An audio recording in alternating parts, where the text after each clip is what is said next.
ملتا ہے.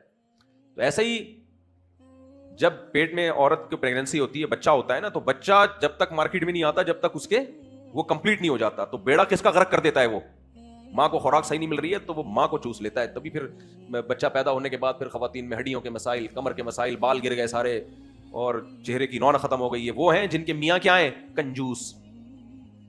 نہیں آ رہی سمجھ بات؟ جن کے میاں کیا ہیں, کنجوس قسم کے میاں ہیں. تو یہ ان کے ساتھ ایسا ہوتا ہے. تو اس لیے اچھی خوراک گھر والوں کو کھلایا کرو. اچھی کا مطلب کھجور, گوشت, کھجور, انڈے, 3 چیزوں کو فوکس کرو. گوشت کے پیسے نہیں ہے تو انڈا سب سے اچھا. ماہرین کہتے ہیں پروٹین کس میں ہے, جن کو گوشت نہیں ملتا نا, غریب ہے, نہیں کوئی بات نہیں, انڈا گوشت سے بھی زیادہ اچھی چیز ہے. سمجھتے ہو کہ نہیں سمجھتے؟ تو انڈے پھوڑ دیا کرو. اور انڈے سے گھبراؤ مت. 5-5, 6-6 انڈے آدمی آرام سے ایک ٹائم پہ کھا سکتا ہے. آپ تھوڑا سا احتیاط کیجیے, مذاق کر رہا ہوں, ناراض نہیں ہونا. 5-5, 6-6 انڈے ایک ٹائم پہ کھا لینا کوئی مسئلہ نہیں ہے, لیکن کیسے کھانا ہے وہ میں آپ کو بتا دیتا ہوں. آج تو رمضان ہے نا, آپ لوگ کون سا کچھ کرنا تو ہے نہیں, گھر جا کے بھی ایسے ہی بیٹھنا ہے, تو ابھی تھوڑا اچھی کام کی باتیں آ جائیں. انڈے کو پہلی بات یہ, جو بالکل پکا ہوا انڈا ہوتا ہے نا, وہ ہاضمے میں مسئلہ کرتا ہے.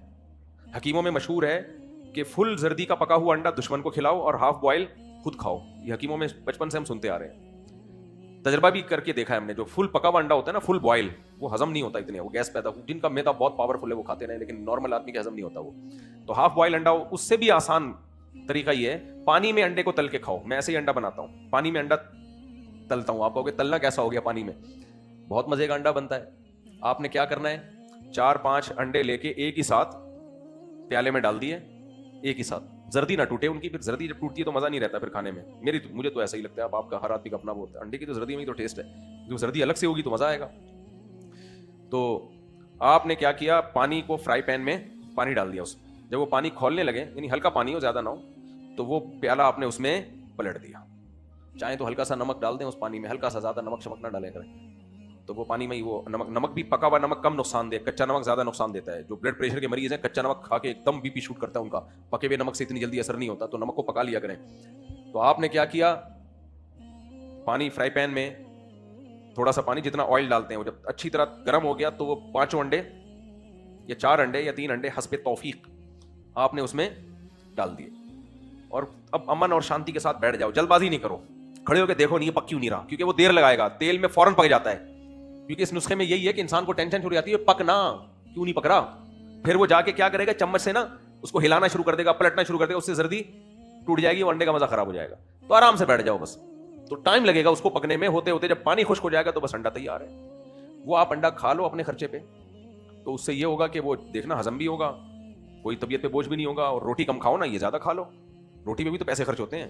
انڈا سستی ترین پروٹین کی ایک سورس ہے, تو اس لیے غریبوں کے لیے بہترین چیز ہے انڈا. اور اگر انڈے کے پیسے بھی نہیں ہیں تو پھر یقین کر لو آپ کو اللہ روٹی میں ہی وہ ساری طاقتیں دے دے گا. جو کھانے کو مل رہا ہے اس پہ شکر ادا کرو, لیکن جب پیسے ہیں تو پھر کنجوسی مت کیا کرو, انڈے پھوڑ دیا کرو, کھایا مت کرو, پھوڑا کرو انڈے. تو اس سے بہت زبردست چیز ہے انڈے. اور دیسی انڈا میں نے تجربہ کر کے دیکھا ہے زیادہ اچھا ہضم ہوتا ہے. ہو سکتا ہے ڈاکٹر کو اس پہ اختلاف ہو, لیکن میں نے دیکھا ہے کہ دیسی انڈا طبیعت پہ کم بوجھ بنتا ہے بنسبت یہ جو فارمی انڈا ہے. اب ڈاکٹر جانے آپ جانو, لیکن میرا اپنا تجربہ یہی ہے کہ وہ انڈا یہ جو دیسی ہے نا, اور دیسی بھی ہماری مرغیوں والا دیسی, جو لوفری کرتی ہیں, گھومتی ہیں پھرتی ہیں دھوپ میں, کیڑے مکوڑے کھاتی ہیں. میں نے ایسی 40-50 مرغیاں پالی ہوئی ہیں. ابھی ہوا کیا تھا دیکھو, میری ساری مرغیاں مر گئی تھیں 3-4 سال پہلے, وبا آئی تھی نا, اور کوتاہی بھی تھی اس میں.